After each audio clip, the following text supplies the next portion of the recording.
Awesome. Well, hey everyone, it's Marcus, and welcome to Chatting in My Jungle Room. I'm really freaking excited today because I'm going to meet a super group. They're gangsters. I love them already. You're going to love them. They're from Coffs Harbour. They are Purple Disturbance.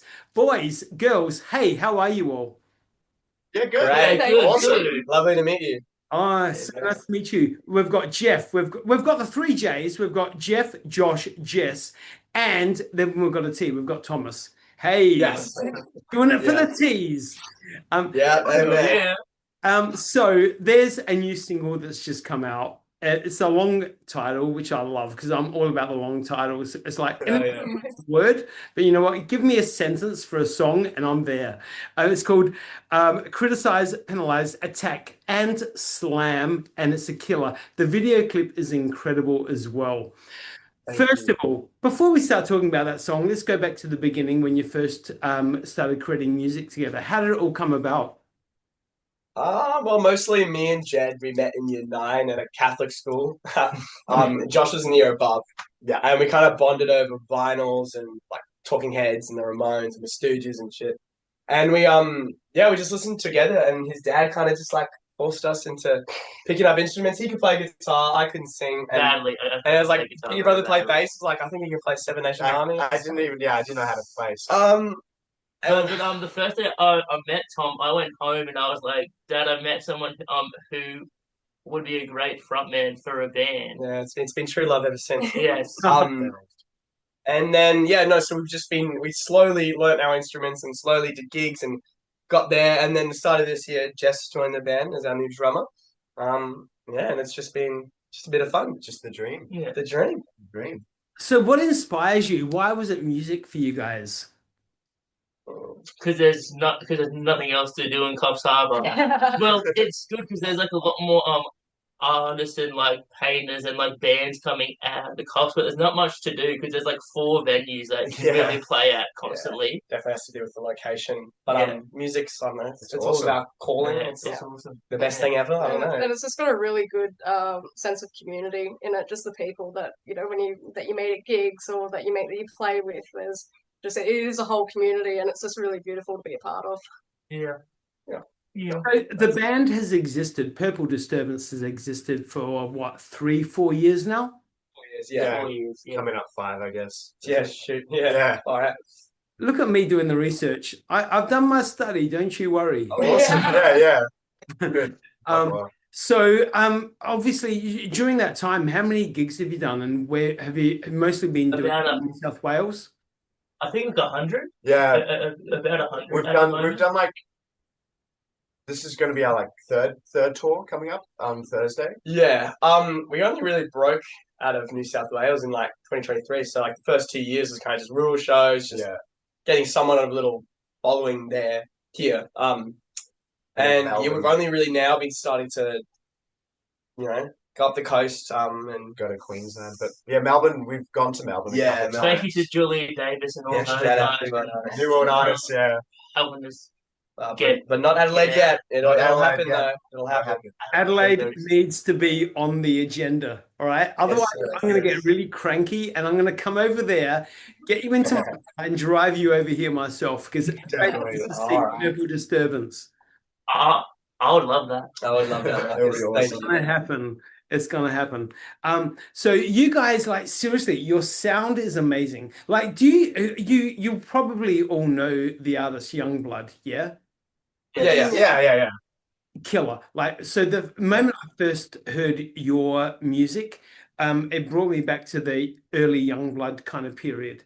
There's a bit of a Jim Morrison kind of vibe going on as well. There's just so many people that I see in your incredible music, but the fusion of all of that is fine. But you've created a really unique kind of vibe for Australia. And you know what? It's not going to be everyone's cup of tea, but you know what? We drink coffee, so it's okay. Right? Thank you. Seriously, what you are doing is like really incredibly unique. You're incredible musicians. Your vocals are amazing. Let's talk about that. Thanks, man. And yeah, the music is great. So the recent video clip that's just come out with the new song is all about this old dude that is just, incredible. I want to hear about it because I'm going to put the link to the video in the post. So tell us about the video clip. Well, it's kind of like, oh shoot, I don't know. It's kind of about like a neighborhood watch, and the leader, he's like this cop, and he just can't handle kids having fun or being like little degenerates, which we all experience. And I wrote the lyrics when I was about 15 maybe, and I was like, like I'm sick of like these old guys telling me what to do. So it's about he like finds this kid who just turned 16 and he's been drinking, and he finds him and he gets so mad that he's like nothing else is gonna stop them. So he shoots him and he kills him, and it's tragic, but it's just like a kind of a power dynamic kind of story, I guess. Yeah, we were like searching for the perfect like Terry, because that's his name, and Jeff's dad was like, we've got this guy and he's perfect. And as soon as we saw him, we're like, he's our man. And he's really like tooth gone, missing a tooth and everything. And he's lovely bloke. Like he's not anything like the character. Like we had to like try to get him to be angry in the and he's just smiling. And he's just smiling the whole time. We're like, that works. Yeah, it's awesome. It's great. Like, you know what? When you all finally come to Adelaide, whenever that may be, that you're going to perform in Adelaide, there needs to be a music video done over here because you know what? I'm going to be there for you, and I'm going to, be coaching you all the way on, your incredible career. Because, like, seriously, I want everyone to know about you guys. Everyone. Thank you so much. So, as far as touring goes, like, what are your plans? Have you got a tour, an Australian tour on the map at the moment? Well, right now it's not like a whole Australian tour. That's going to be like next year, hopefully. But we're playing with British India, and we're doing the Queensland leg, and then New South Wales, and then we're playing with Grinspoon right after that, doing that kind of same kind of tour. That's huge. I love that. Yeah. And so, obviously, your answers to this next question might all be totally different, which is great. But who were your major inspirations while you were, forming your love of, the incredible music world that we live in? I'd probably have to say for myself, Deep Purple, Talking Heads, and The Who. They were probably my inspirations when I was a kid. It all started when I was like 3 at my sister's 5th birthday party, and I was like in my little garage, butt booty naked, like listening to this like old speaker system, and Ween started playing. And it has nothing to do with like it's just how that band can do so many different genres and every single song be a good song. Also like the Stooges a lot. Anything with any kind of chaos, like I kind of like the intensity. Well, I wasn't 3 years old and butt booty naked, but for me, definitely Talking Heads, Nick Cave and the Bad Seeds. Yeah. And yeah, Iggy Pop. We're all pretty similar, actually, now that I think about it. But yeah. Cool. Joy Division, Peter Hook as a bass player is very big for me. And I love the Flaming Lips. That's just my personal thing as well. Yeah. And you've probably seen, Joy Division, the guy from Joy Division is about to do an Australian tour. Have you seen that? Yeah, something like that. Yeah, it's cool. New Order, Joy Division. That guy was amazing. Yeah. Fabulous. So, going forward, if you had the opportunity to do a collaboration with anybody, who would you love to collaborate with as a band? Go crazy. Go big. Fucking Gorillas. Gorillas. Let's do it. Gorillas. Hit album. Hit us up. Like, because he was from Blur. Do you remember that? Yeah, absolutely. The Blur, seriously, Blur band were incredible. Darman is just an amazing artist.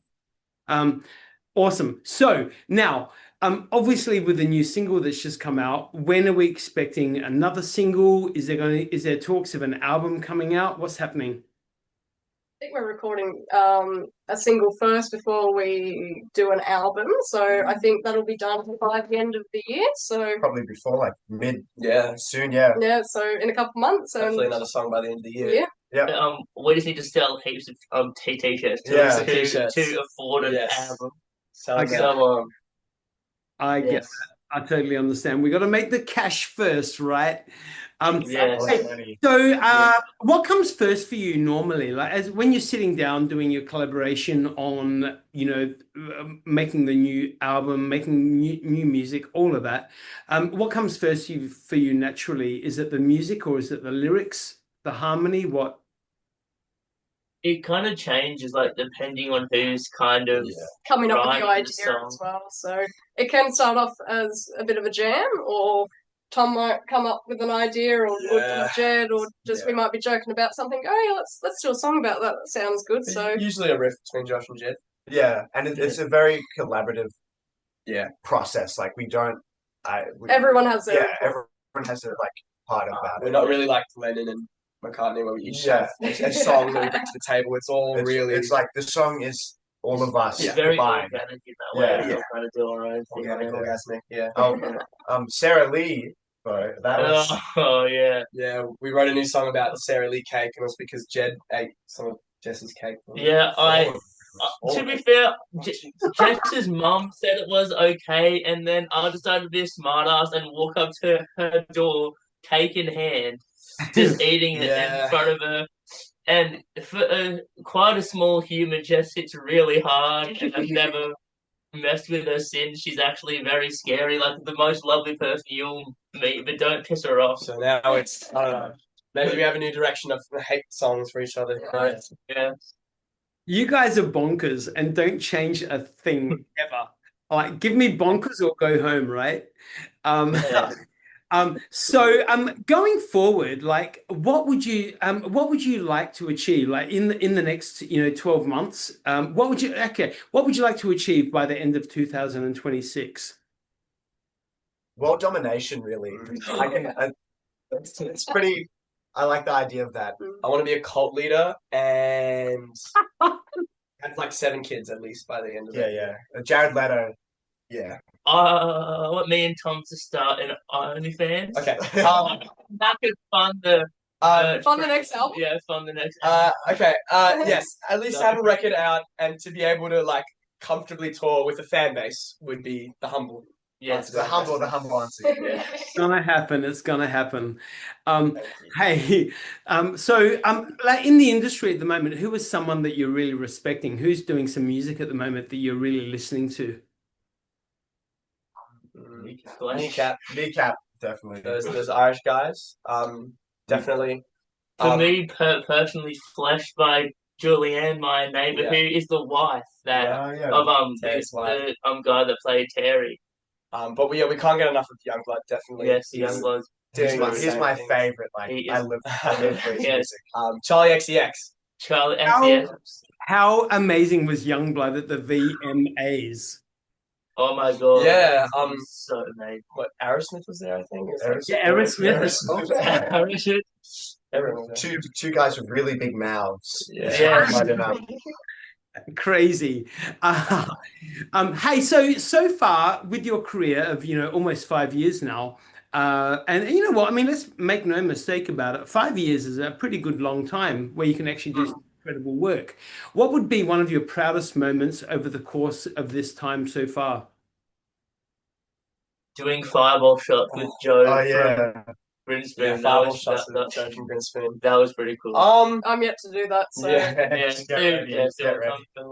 I think playing with Grinspoon was definitely like the big milestone that we achieved. I think. Yeah, for sure. A lot of work. Learning how all the stage stuff works.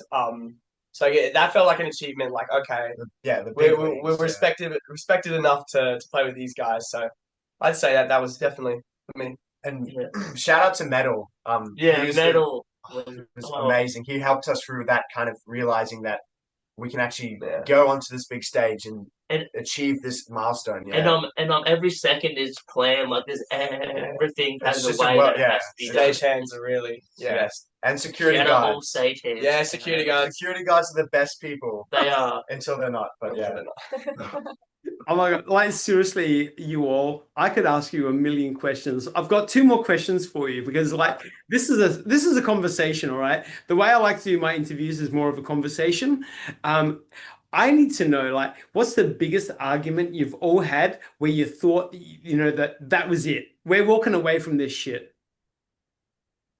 Me eating Jess's cake. That was pretty nice. Let's just say that. I really didn't look at Jed the same after that. I would No. say that took a few. But to hits be get over. fair, we were in a mosh pit, and I did defend her with my Oh yeah, face, just black and, eye for me, so then he was and, forgiven. and I did get a black eye. So like a face was hurling right towards Jess, and I put my face in the person that was flying towards Jess's face, and had a massive black eye. Yeah. So I think at the end of the day, when we have our differences, like it's always best to talk about it. yeah, And you Yeah, realize that 100%. being in a band is being in a family, and that we all love each other very much. Yes. So I don't think there has been a moment for that, like me particularly. Yeah. Yeah. So far, so good. So far, so good. And one Give it last 5 minutes, maybe. Yeah. yeah. We'll see what happens when this video shuts off, right? Definitely will. You've still got 100%. another long day of rehearsals in front of you. Anything could happen. Hey, and again, there's so much more cake to be eaten. So Oh, so much. it's a downhill slope. I need to ask you individually now. Let's go through all four of you. What does music mean to you? Right, Jess, do you want to start? Music has always been for me just I don't know, just the experience that it brings and the connections that I've built with people. I've met so many of my favorite people and people that mean most to me through music. Like I wouldn't have met any of these boys if it weren't for me playing with, the other band I was in, or, I wouldn't be in the band if it wasn't for me getting started in music. So there's just so much that music has done for me and so many experiences that I've had that music has created for me. So it means a hell of a lot to me. There's like any kind of mood you're in, like a song can kind of fit your mood. Like music's very versatile, and like no matter how you're feeling, there's most likely a song that kind of resonates with you, and it's good because like no matter like every song can be sung different to each person, which I think is really cool. So yeah, it's just music can connect to everyone if you just let it in, That's pretty Me cool. personally, in my experience, I don't know. Apart from like the fact that music is my life, I find it a good tool to like piss people off, and use it as a way to like rebel, I guess. Because it's such a universal thing, and it can be used in so many different emotions. So, from my experience, it's been a really part of shaping me to like go against things that I don't like. So yeah. Yeah, and I always have this idea. It's like if the world ever just stopped existing, music will stop existing because it's like our language that we communicate as a people. Like Music is very universal. Music is very universal, as Tom said, and it is what pretty much makes us human, I feel. Coming back to what Tom just said, let's be honest, I'm probably a couple of years older than you guys, maybe. No, It's just a fraction. All right, but you know what? Yeah. Let's not get into ageism now, guys. Let's not get into ageism. But an incredible pop goddess, queen, if you like, Madonna, famously said, "Art should provoke." So music should make you provoke. It should make you feel something, whether it be good or bad, all the time. If music doesn't make you feel anything, it wasn't done correctly. Hate it or love it, always provoke. Always. Absolutely. I want to say thank you so much for your music so far, because your music is incredible, and I can't even wait to see what more stuff you've got down the track for all of us, because your fan base is going to grow large. Keep on being authentic, keep on being yourselves. Purple Disturbance, I want to see more and more and more of you, and we're going to do way more interviews down the track, and love all of you. Thank you. Thanks, Thank guys. you so much. Cheers. We love Thank you you very too. much. Thank you. Love you. Thank you. Bye bye. Meeting you.